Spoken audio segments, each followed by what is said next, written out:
pleasant good afternoon to each and everyone. Good morning, good night, depending on the part of the world you are located. It's my pleasure once again to stand before you to bring another word, to bring another message. And the message today is a very important topic that we're going to put in context. And the question is there a place for materialism in this life?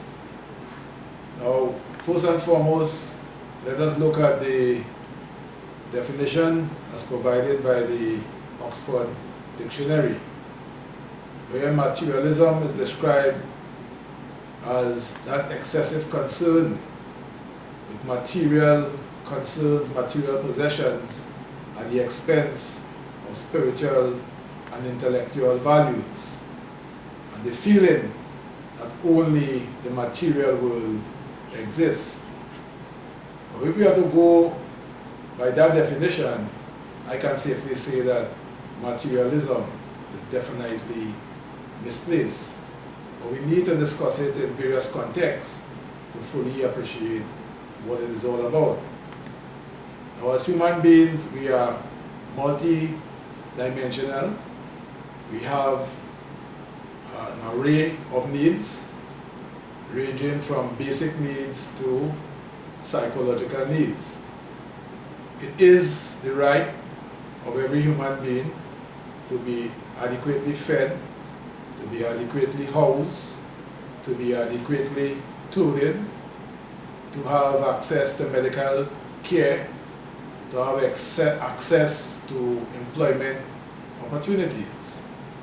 Now, if those people who are committed to materialism are directing their gains to addressing the pervasive hunger that exists in the world, the pervasive poverty that exists in the world, well, then we can certainly view that in a totally different light. But if it is that the poor, the hungry, the dispossessed, the marginalized, the deprived, if those categories of persons are of no concern to those who are committed to material pursuits, well, then certainly there is no place for materialism. Because some persons have lost their sense of humanity, and instead of being human beings, they have now become economic beings. And we go back to the definition and we can clearly see that as far as they are concerned, a material world is the only world that exists. I remember about 2 or 3 years ago in teaching one of my classes at the University of the Southern Caribbean, the exact subject area being philosophy of service. And one of the assignments was a presentation that the students had to do to express their philosophy of service. And there's a particular young man, probably about 20, 21 years old, who was honest in what he had to say, but I was particularly astounded in terms of his attitude and approach and his philosophy. I mean, I respected it, I didn't agree, with it, but he said that anything that he does, and for anyone, including his brothers, his sisters, or anyone in particular, they got to pay for it. So I said to myself quietly, wow, So as far as he was concerned, if you cannot pay, well, check somebody else. And that is the kind of attitude that many of those persons where materialism is the only world that they know about, is what they focus on. And that kind of materialism has become a cancer, and we have yet to find the treatment to address it. It's a very serious situation, because in our previous broadcast, when we spoke about the 1% of the world's population owning and having the most wealth, I mean, what kind of heart, what kind of empathy and compassion that those people really have? Clearly, if there is no interest in those kinds of persons, their life and their motivation is to make more and more and more and more. And that is why the mighty Sparrow was so correct when he sang that classic, "Capitalism Gone Mad." I mean, if you are generating wealth through a capitalist model, and you are thinking about the dispossessed and helping and trying to create a sense of balance and equality, one can always applaud that. But in many instances, in most instances, that is certainly not the focus. So when we look at materialism in those kinds of ways, we can safely say that that singular focus is very destructive to the growth and development of everybody else on the globe. So the materialist who is committed unabashedly in terms of generating more wealth, that person, if you happen to be an employee under them, if you are not producing, they may be disgusted. They may display a lot of hate towards you because you are not contributing to the ways of production that will generate more wealth. So you will get hate and very little concern and compassion in terms of whether opportunities will be provided for you to grow, whereby you can better contribute. In other words, if you can't contribute to their liking, make space for somebody else. There are many persons with a lot of material wealth. Instead of thinking of ways to help, they brag about how much financial stuff, how strong they are financially, their real estate status, etc., etc. There is no time to meditate for such persons because every second of their being is how and where and when our next dollar can be generated. So such persons certainly will not be focusing on things that are intellectual or things that are spiritual.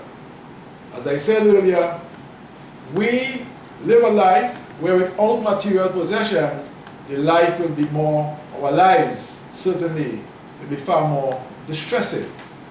You cannot go to the grocery and ask for sympathy. Fortunately, to some extent, through COVID-19, people are contributing. But outside of a pandemic scenario, and even in the pandemic scenario, people still need to have funds to purchase what they need. So those who are pursuing material wealth in that kind of manner, once they are not thinking about the poor, the dispossessed, and the hungry, we are going to continue to have a lot of social problems. The gaps between the haves and the have-nots, certainly, that gap is going to widen, and more social and economic fallout will certainly be far more severe. So materialism must be qualified, although we have material needs. All right? We need a community of people working together to generate wealth where we can lessen the disparities and the inequities and on the unfair distribution of wealth. Now mind you, there is absolutely nothing wrong in generating wealth. I remember looking at a post referring to the late Steve Jobs, founder of Apple, where on his dying bed, he recognized there and then about the value and the power of family, the value and the power of friends, the value and the power of a good laugh, the value and the power of a good meal. So many persons have committed their lives and they have generated excessive wealth, sometimes at the expense of their health. And sometimes with all the wealth cannot help to restore health. That is why that statement that your health is your wealth stands supreme. Because if you ignore your health in the pursuit of wealth, well then, your coffin, a special coffin will be awaiting you sooner than you can think. So there is need for balance in life.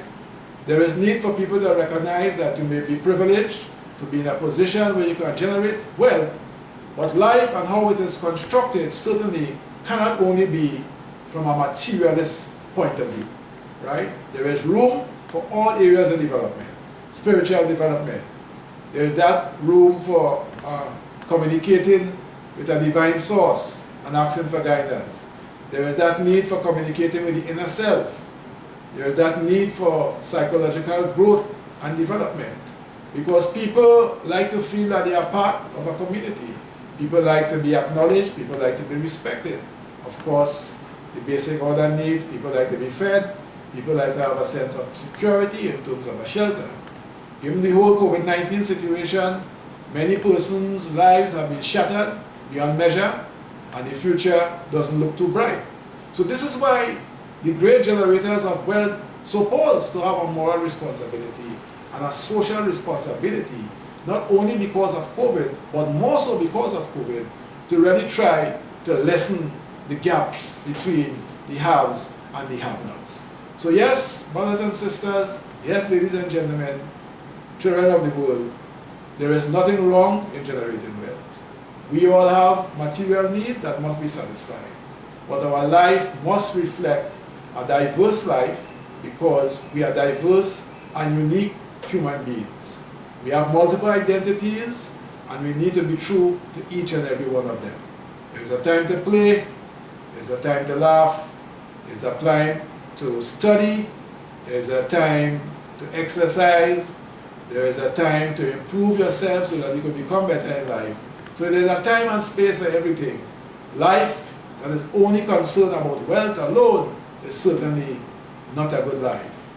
I remember some years ago, a former president, rightly or wrongly, disqualified a contender to form a government in Trinidad and Tobago on the basis of moral and spiritual values.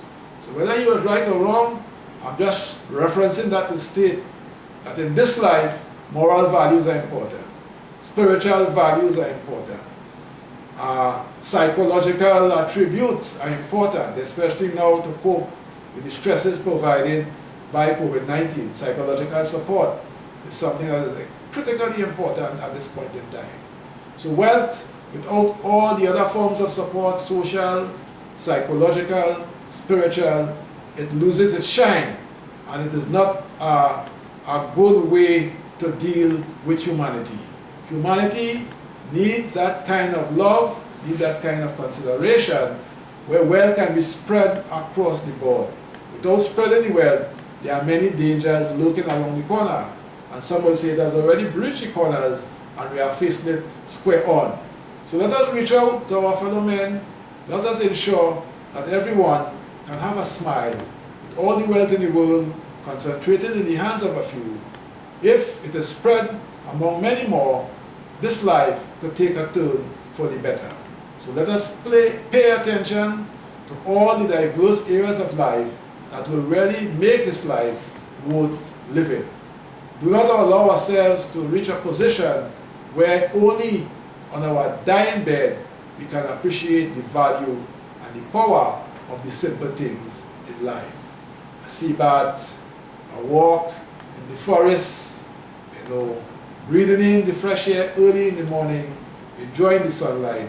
All of these things are very beautiful and they all add a lot of spice to life. Given the context of COVID-19, let us add more spice to life. Let us distribute the wealth. Let us have a more caring heart. And let us ensure that humanity stands a far better chance to survive than constantly grabbing. And at the end of the day, just as you came into the world with your hands swinging, you will return without all of your material possessions with your hands swinging. So before you return in that way, what you have generated, let us spread it far and wide and ensure that more of humanity can have a better life. So once again, I know you received the message. I thank you for listening. I thank you for viewing.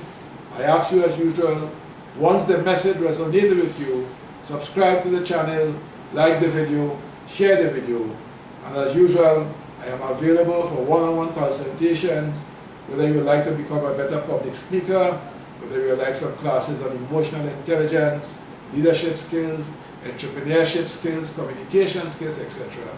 You can call me and book an appointment at 1-868-778-5141, 1-868-779-2544 or email me at leadershipwithadifference@gmail.com. So, thank you again. I know you're going to support the channel, and in the meantime, between time, stay tuned for another message. So thank you for listening, and bye.